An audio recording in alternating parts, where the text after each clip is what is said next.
Chapter 2. With each passing day, the farm seemed to grow darker and more oppressive. The strange events that had unfolded had left their mark on everyone, and an air of tension hung over the once bustling grounds.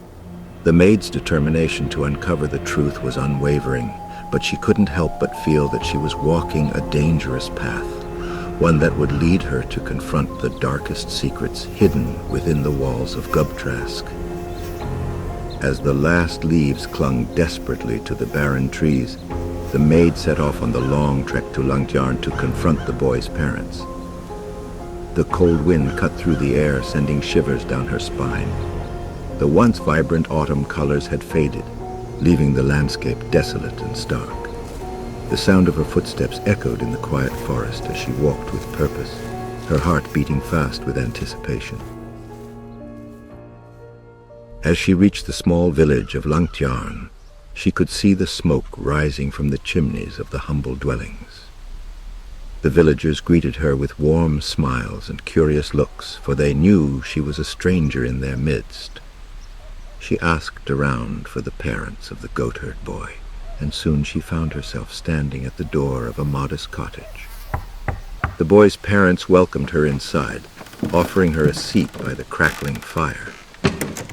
As she began to speak of the goatherd boy and his time at Gubbtrask, she was met with puzzled expressions. "I've come to speak to you about your son," she said. "Our son? What has he been up to now?" the mother asked, her brow furrowing in concern. "Well, don't you want him back? He refused to leave as the work on the farm was finished," the maid replied. The parents exchanged puzzled glances. "What do you mean? Both our sons have been here all year," the father said. The maid felt a sudden shock. Had she been mistaken? But she had seen the goater boy with her own eyes, tending to the livestock at Gubbtrask. The parents seemed genuinely surprised by her inquiries. "May I meet both your sons?" she asked hesitantly. The mother nodded and called for her two sons to come into the room. As they entered, the maid's heart sank. It was clear that neither of them were the same boy she had seen at Gubbtrask. They were not even close in resemblance. With a polite nod of gratitude, she thanked the parents for their hospitality and stepped back outside into the quiet village street. Leaving the village behind, she retraced her steps back to Gubbtrask. The journey seemed longer and more arduous now, as if the very forest conspired against her. The trees loomed overhead like silent sentinels, their branches whispering secrets she couldn't decipher. Arriving back at the farm in the evening, she was exhausted, but felt a deep sense of fear and resolve. She couldn't ignore the strange occurrences any longer. Something dark and sinister was at play, and she wanted to uncover the truth, no matter the cost. As she entered the farm, the air felt heavy with tension. The other inhabitants of Gubbtrask seemed to sense that something was amiss, and their gazes followed her every move. She couldn't shake the feeling that she was being watched, that unseen eyes were observing her every action. She continued her investigation, questioning the other farmhands and maids about the goatherd boy. Their accounts were consistent with what she had heard before. He had been punctual and diligent, never complaining about his duties. But now she couldn't help but wonder if it was all an act, a facade to hide a darker truth. She knew she couldn't rest until she had the answers she sought. Determined to confront the goater boy himself, she waited for his return. The sun had just set behind the hills, leaving behind a blood-red sky that was fading to a deep violet. The farmstead was enveloped in an eerie silence, broken only by the occasional hoot of an owl or the rustling of the leaves in the wind. The goater boy was nowhere to be seen. The household was on edge, wondering what could have happened to him, or if he had finally left to go back to his family. When he finally stumbled in, his clothes were torn. His face was streaked with dirt and sweat, and his eyes darted around the room as if he were seeing ghosts. The maid asked him where he had been and if there had been any trouble with the goats. His reply was cryptic and unsettling. It went well, but the kids were difficult. The mention of kids was odd, as there were no goat kids on the farm at that time of year. But the maid decided not to press him further, feeling a sense of unease wash over her.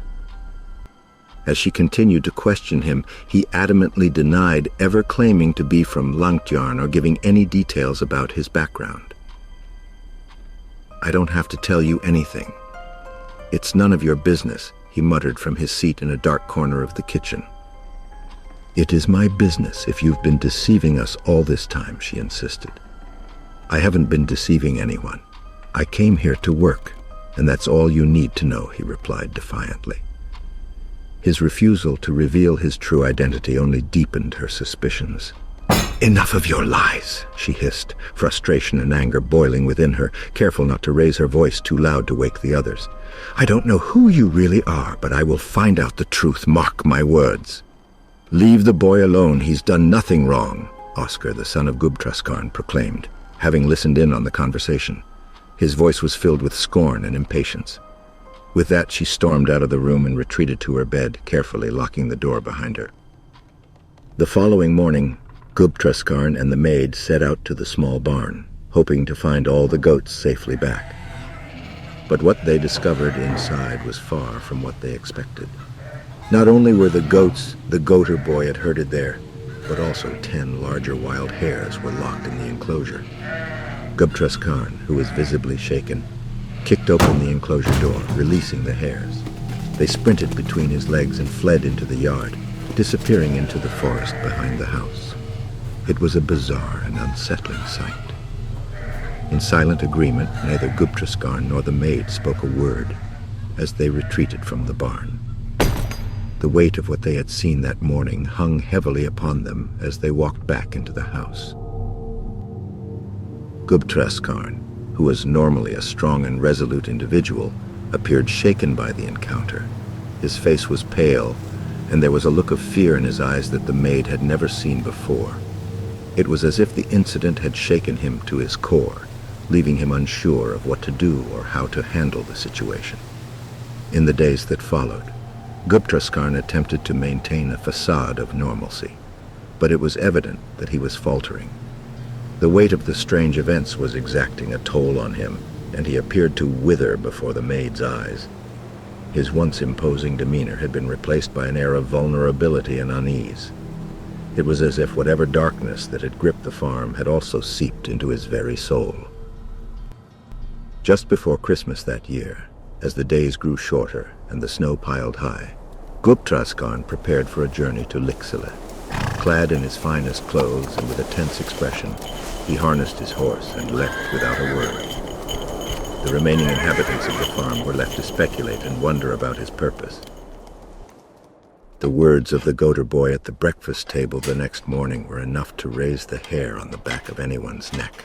With a dark and ominous tone, he spoke of a man in a black coat who was set to arrive the following day, warning of the great pain that he feared would be inflicted upon him. It was an unsettling and chilling declaration that left those who heard it with a sense of unease, wondering who this man was and what kind of power he wielded. The atmosphere at the table was thick with tension, and no one dared to speak a word after the boy's ominous proclamation. All the residents of Gubbtrask were perplexed by the goater boy's strange prophecy, for no one had heard of a man in a black coat coming to the house. Yet the next evening, Gubbtrask returned to the farm with a stranger in tow, who insisted on speaking with the goater boy. The maid was dispatched to fetch the boy in the barn, but he refused to come back into the house. The stranger then scribbled a few lines on a scrap of paper, which he recited out loud, though no one present could comprehend the foreign language. He ordered the maid to deliver the message to the boy outside, and the tension in the house thickened. The secret writing seemed to have a great influence on the mysterious goater boy, for as soon as he had glanced through the written lines, he barged through the door and ran into the main room. The stranger, who had now identified himself as the new parish pastor, Johan Sundelin, turned his gaze to the goater boy and spoke with a steady authority. "Show us who you truly are."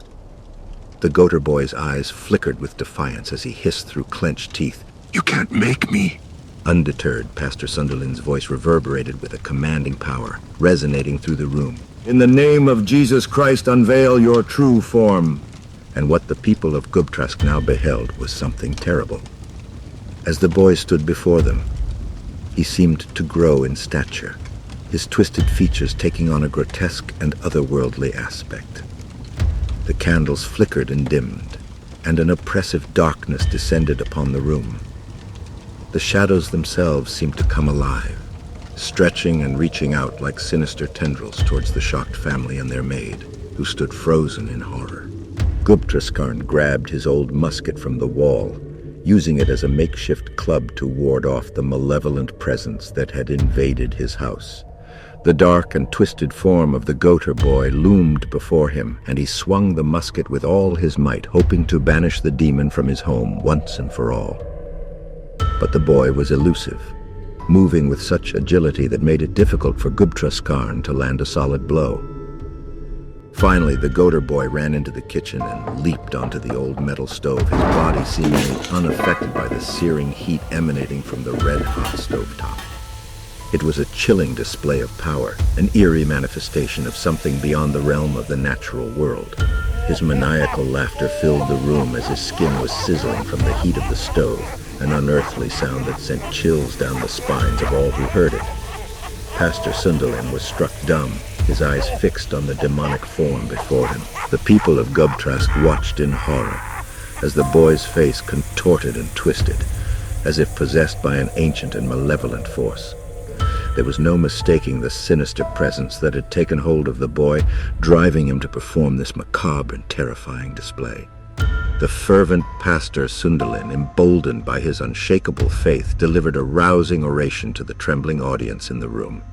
His words were charged with the weight of divine authority as he proclaimed that their past servitude to sin and the devil had cursed them with an infernal abode that knew no rest. Yet he offered a glimmer of hope, a path to redemption, if they chose to forsake their wicked ways and seek the grace of God. For those who repented, he promised the peaceful company of heavenly beings as their sole visitors. Pastor Sunderland approached the kitchen window. He took out his penknife and made several holes in the shape of a cross in the lead casing. He then shouted, "In the name of Jesus Christ, the crucified one, I command you, demon, to disappear into the abyss from which you came." With a resounding crash, the hideous boy vanished through the window, leaving the room in stunned silence. Pastor Sunderland, his mission accomplished, once again urged his hosts to turn away from the path of darkness and embrace the light of God through the power of prayer and admonition. After ensuring the demon that had taken up housing with the family would not return, the pastor made his way back to his own home that same night, and silence once again fell over the farm. After those events, old man Gubbträsk seemed to retreat into himself, his once boisterous nature now replaced by a quiet and reserved demeanor. Though he never spoke of it, one could sense that the thought of having had the devil himself residing on his farm for more than a year weighed heavily on him. When the winter storms howled outside the house walls, one could detect a certain unease in his gaze, as if he feared that the worst could happen at any moment. For a short while, the life at Gubbtrask farm returned to a semblance of normalcy. The master of the house and his wife found solace in the church, seeking redemption for their troubled past. However, their son had taken on the worst traits of his father, becoming a dark and malicious presence. The villagers whispered of the lingering darkness that haunted the family. The farmstead remained a place of both faith and fear, a constant reminder of the battle between good and evil.